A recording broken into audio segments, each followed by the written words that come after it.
thought you got hurt here. I mean, you can't hurt steel, baby. You know what I I'm saying? understand. You're right. Guess what? We got the number one scoring offense in the National Football League. Get them high knees up. That was nice. Yeah, thanks, Fred.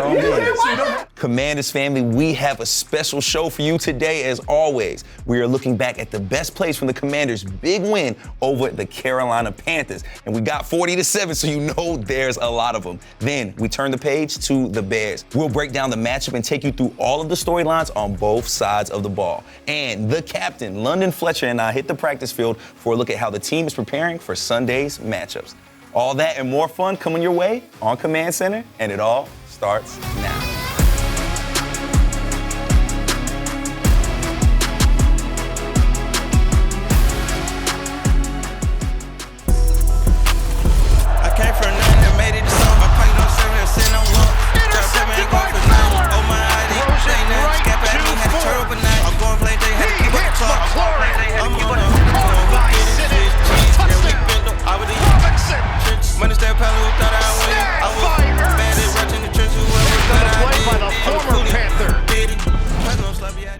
Welcome into Command Center, Commanders family. I'm Brian Coble Jr. here with Santana Moss, Fred Smoot, and Logan Paulson. Fellas, 40-7. Yeah. What a way to welcome back your alumni. What a way to put Darrell Green's jersey up in those rafters. Fellas, how y'all feeling after that? I felt great, man. I think one of the first turnouts of bringing alumni back, honoring somebody that we actually went out there and kicked butt on the field. So it was a great, I mean, the sun was shining bright. The night fell, it was a little cool breeze, you know, in the second half. It was a great outing, man. It was a perfect weekend. Not only did Darrell get his number retired, he gets the key to the city. Over 150 alumni came back. I got to see guys I haven't seen in decades. It was the perfect story. If you were writing this story, you couldn't have wrote that story in a better way than it naturally came out. Yeah, being on the sideline, I got the headset on, and there's times I can't even hear what Fletch and Brian were saying because the crowd is bumping. So to get that environment cooking is really fantastic. And like you said, Fred, getting all those guys back in the fold, guys that have been here in a long time, is so special. And Fred, we have a lot of fun to get into, but before we do, your boy DG, man, like I said, he got his jersey retirement. Can you just talk about that moment? Because you said it a little early in the week. You said a tear come down your eyes, man. Did that happen? Because like he said, it's not just about me, because that's what type of guy Darrell is. It's about everybody that I played with.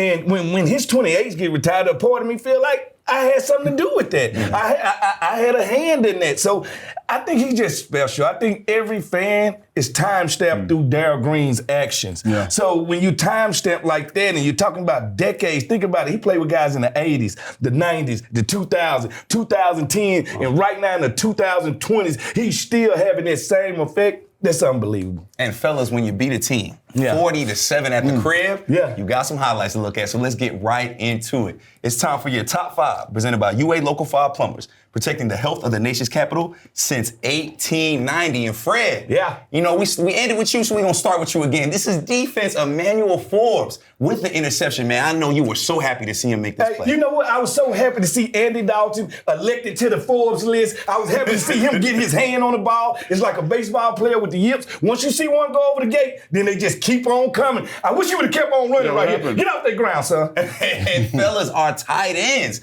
they got busy this weekend. The first one, Zach Ertz getting into the end zone for the first time this season. Yeah, I love the relationship between Zach and Marcus Mariota. Plays a little bit broken. I'm going to work for my quarterback. Keep working, and then make a tough catch. And he's just done this week in and week out, making plays for the quarterback, making those guys right. And we talking about first, Ben Sinnott, our rookie tight end in that number 82, looking like Logan Paulson, getting in that end zone. Is that Logan?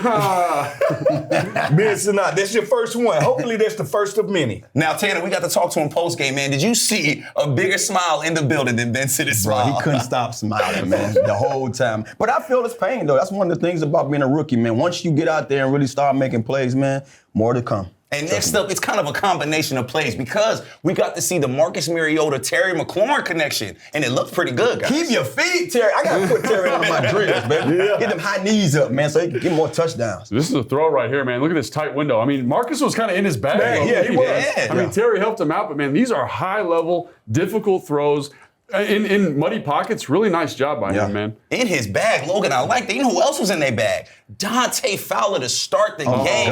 Big man got the pick six. Pick six right there. That's what I like to see, the big boy get his hands on the ball. That was his first interception of his career, his first touchdown of his career.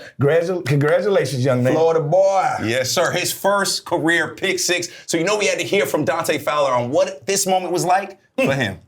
Little running back right there. Yeah, that was my first pick six in my life.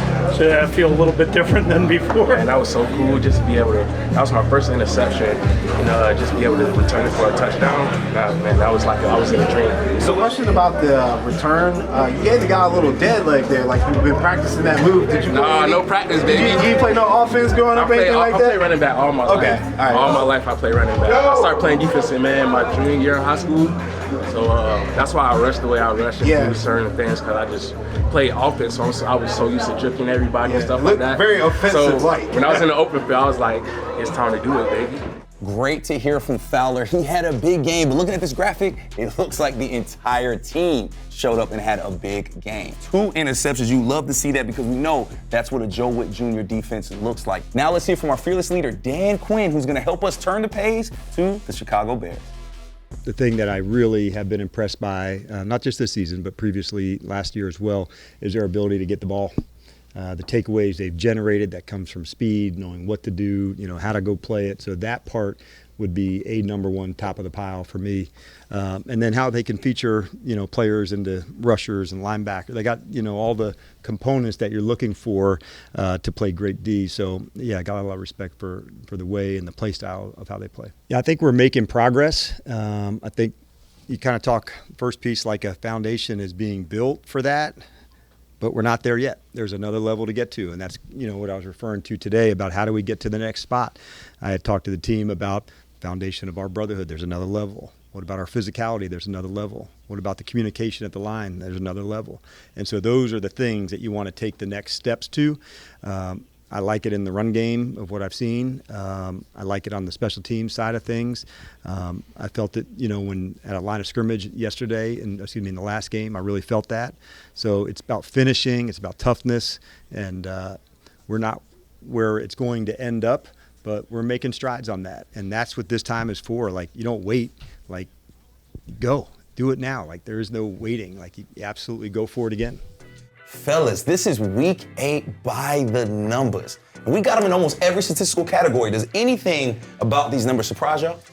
Absolutely not. I mean, we're a top 5 offense for a reason. I think we just look at Jane Daniels' efficiency over the course of the season. Like, these numbers are totally reflective of that. I'm shocked that Chicago is so balanced. They do got 100 yards rushing, 200-yard passing. So they're actually trying to, I think, save Caleb from himself by running the ball. So I'm shocked about that. Just seeing where they started and to where they're at now, kind of, it's an eye-opener. But that just shows you how well they've been playing lately. And fellas, what sticks out to me is the points per game allowed. They're 4th in the league, so they're not letting up a lot of points, but we like to get points. So y'all gonna break down our offense in a little bit, but let's have some conversation about our defense and this Bears offense.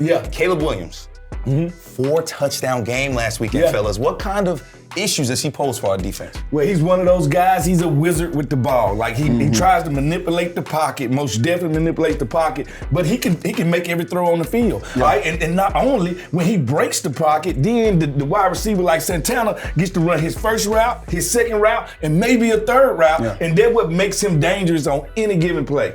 Yeah, absolutely. He has 4 touchdowns, but he also has an interception. So he's still kind of figuring it out. Right? You see the wizard with the ball. It's funny watching film. He's like, man, that's amazing. And you watch the next couple plays, you're like, oh, that's a bad miss. So he's kind of going through a growing pains, going through that experience. You talked about that with the graphic, Tana, how he's developed. I think you see that. We'll be able to get some from him, I think. Well, y'all saw the movie, Any Given Sunday. What it mean? I mean, that's what he shows me. I mean, he showed me that on the collegiate level, and he's showing that now to me. I mean, he's one of those guys that it's never a dull moment when he has the ball in his hand. He's going to find something or somebody to throw the ball to, and that's why I think that plays in our favor. And fellas, this running game hasn't got off yet for the Bears, however it can. DeAndre Swift, a guy not too long ago we were seeing twice a season, man. How do we slow this rushing attack down and be more dominant on defense? Well, that's what you want to do. You want to stop this running game and force Caleb to beat you with the pass passing game. You're going to have to play a little bit more cover 3. You're going to have to put a safety in the box. You're going to have to show them by design that we're saying you can throw the ball, but you cannot run the ball. And you're right, Swift can make things done, but don't forget about Clement. He's going to be part of that blocking as a tight end, but he's also going to be a part of that pass game also. Yeah, I think the thing when you watch their offensive line, like our offensive line here in Washington,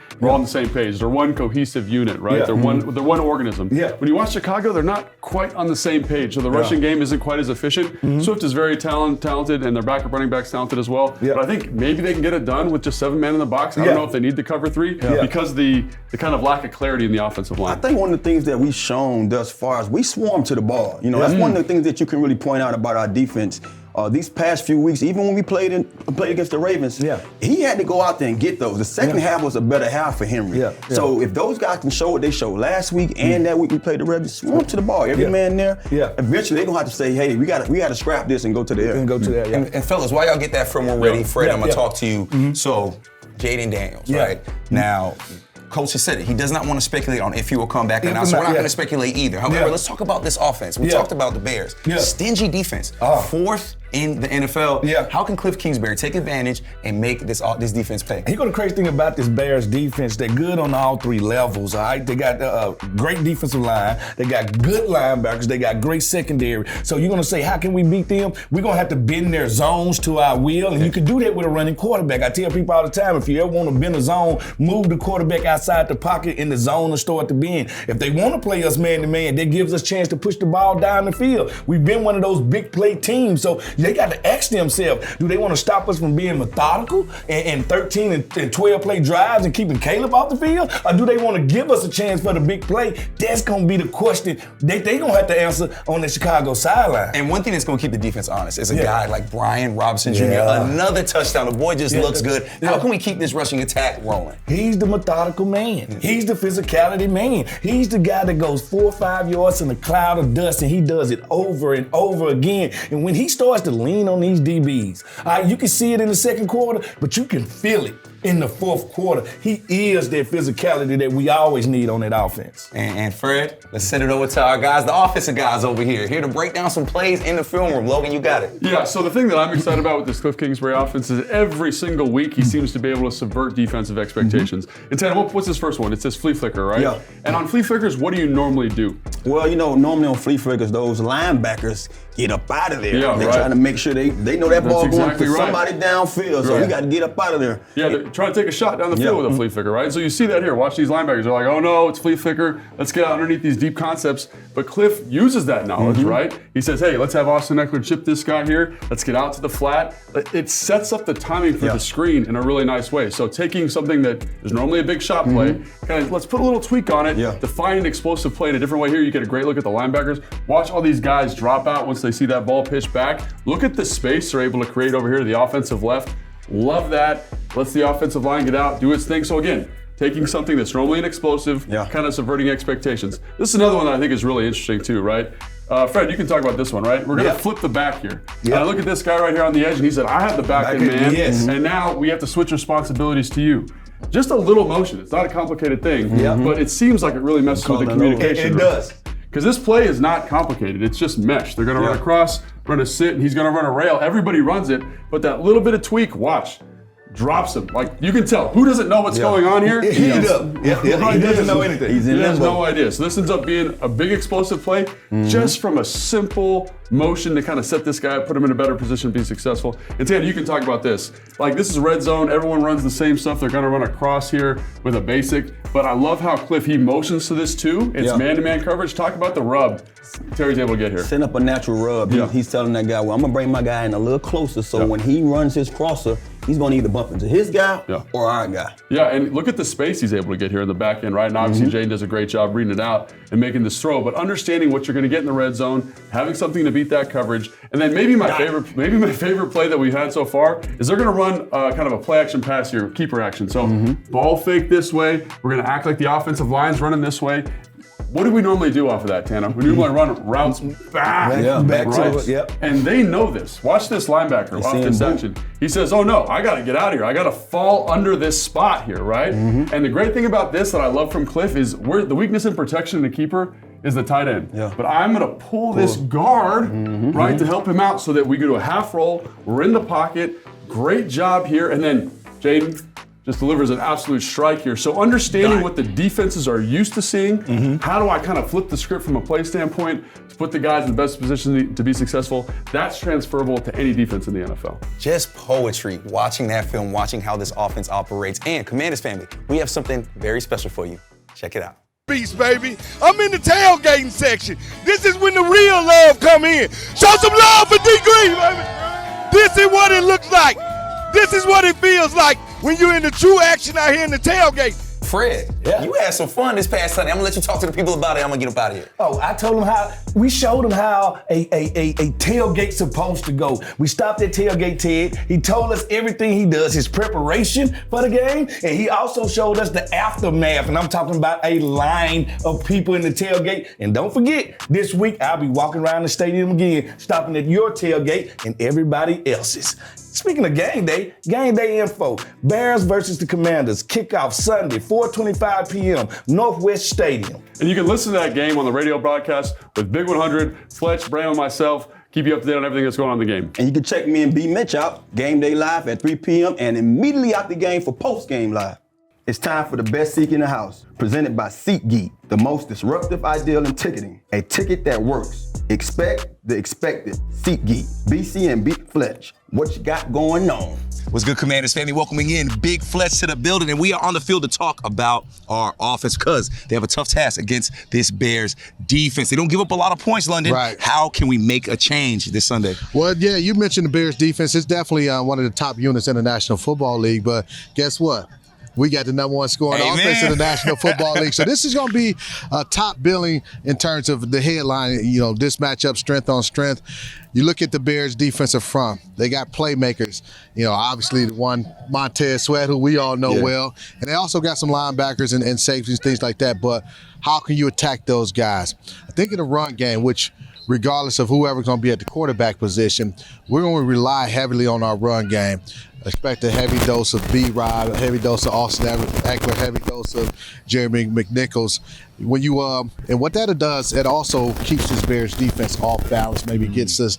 You can go play action pass and find some opportunities to make plays down the field against a Bears defense. And when I'm looking at it, I'm like, man, they don't have a lot of weaknesses. No, they do not. Especially on that back end. But if you're able to get the run game going, now they're forced to commit extra person to defending the run, that'll open up things in the passing game down the field. And London, one thing we're seeing more and more of is B-Rob and Austin Eckler on the field at the same time. Two dynamic backs at once. You've been a linebacker on that field. How tough is it to scheme when you have two guys on the field that are just so talented? It's extremely difficult because first and foremost, you have to devise a plan of how you want to treat those guys. Are you going to treat Austin Eckler as a running back or Austin Eckler as a receiver? And also, there were times in our game against the Carolina Panthers where they had Eckler and McNichols in the game at the same time.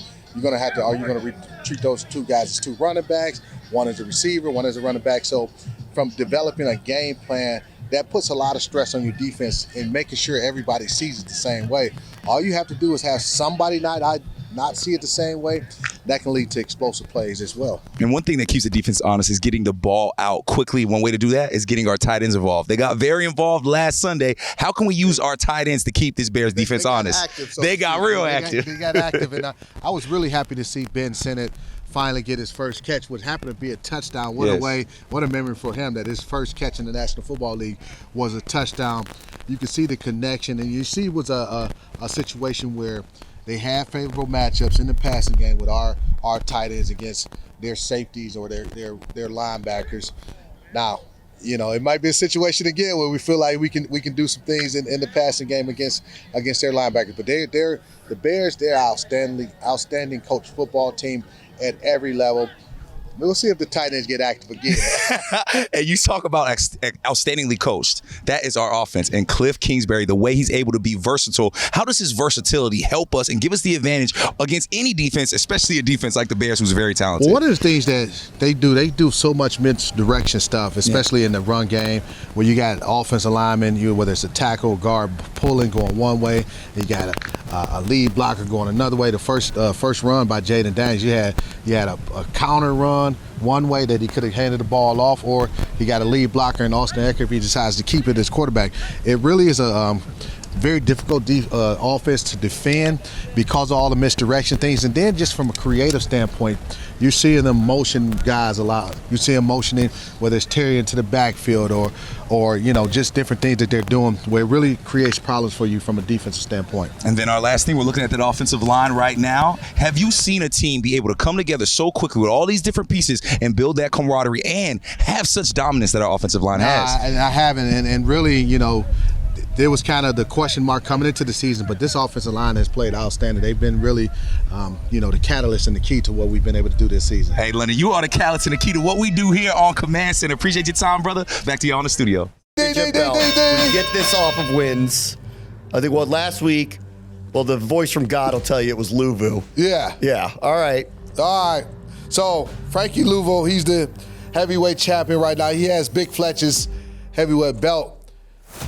The challenger, the guy who's up for challenging Frankie Louisville after yesterday's performance, I got to go with Dante Fowler.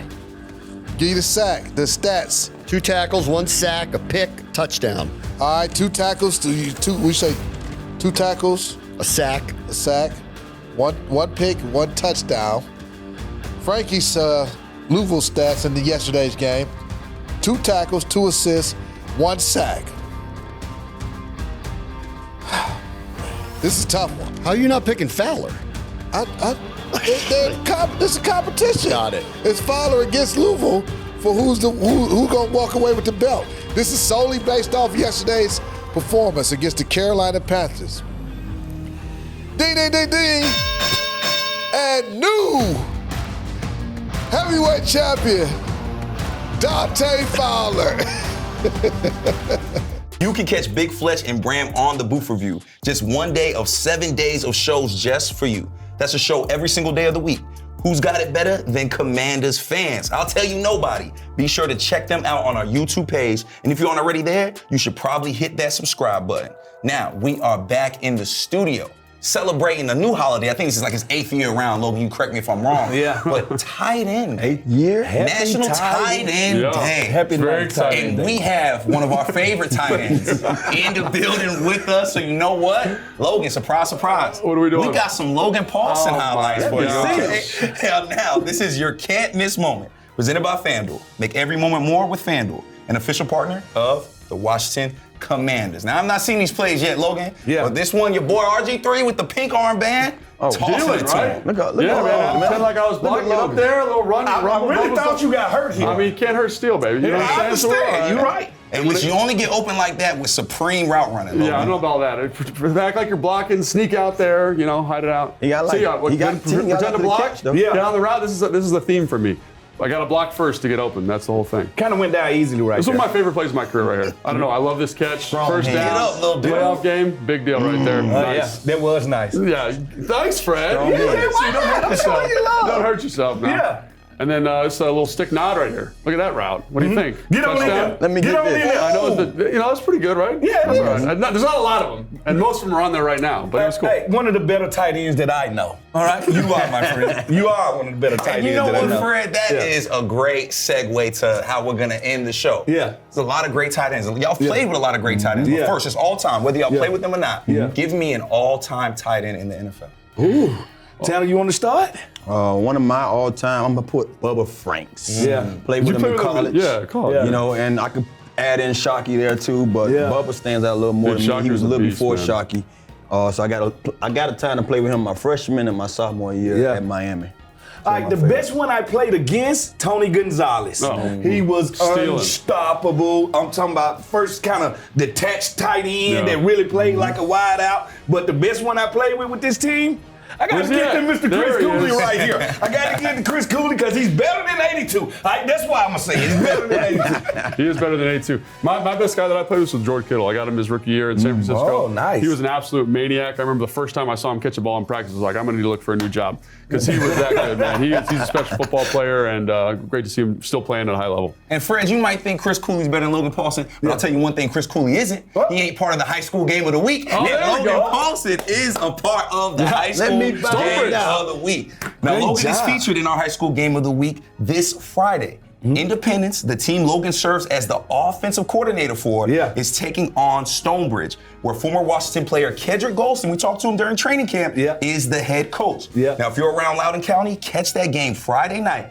over at Stonebridge in Ashburn. Now, Logan, I don't even got to ask this, but y'all bringing home that W, right? I hope so, man. Kendrick's done a good job with those boys, and his son plays on the team. He's got an offer to Georgia as one of the best players I've seen in high school, so it's going to be a tough matchup. Rock Cartwright is on their coaching staff at Stonebridge, and Kerry Campbell is on their staff too. His son plays tailback. So it's a lot of Washington people in this game right quick. Logan, does that blow your mind to look across that field and see guys that you used to really line up with and like used to wear the Washington jersey with? Well, it's especially special because Kendrick was like one of the mentors. He was like Uncle Kid in the locker room, right? Everyone looked to him, so to kind of be going against him now, it is very surreal. And his kids are all grown up. It's just it's a surreal moment. For sure. Well, we're hoping for big dubs this weekend. Big dubs for Logan Paulson, and of course, big dubs for our Commanders against the Chicago Bears. Until next time, Commanders family, this is Command Center. We out.